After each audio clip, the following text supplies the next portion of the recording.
Aplicaciones del teorema de valor medio. Bienvenidos al cálculo integral y sus aplicaciones. En este momento estamos arrancando con las aplicaciones del teorema de valor medio. 1.1. En el 1.1 vamos a hablar del teorema de la función constante. ¿Qué nos quiere decir o qué nos dice este teorema? Lo que nos dice es lo siguiente: si una función f de x es continua en un intervalo cerrado y diferenciable en el intervalo abierto AB, entonces si la derivada de esa función evaluado en C, o la derivada de esa función en C es 0, eso se da solamente si la función es constante. Recuérdense que hace un momento estábamos definiendo que la derivada en un punto C que pertenece al intervalo AB es igual a f de B menos f de A entre B menos A. Entonces, si f de B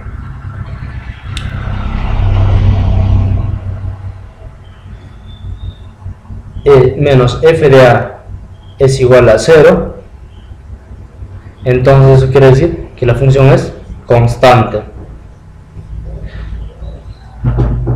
Si f de B menos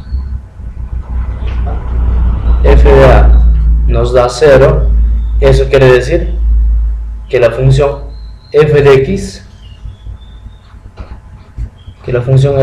es constante, es una constante.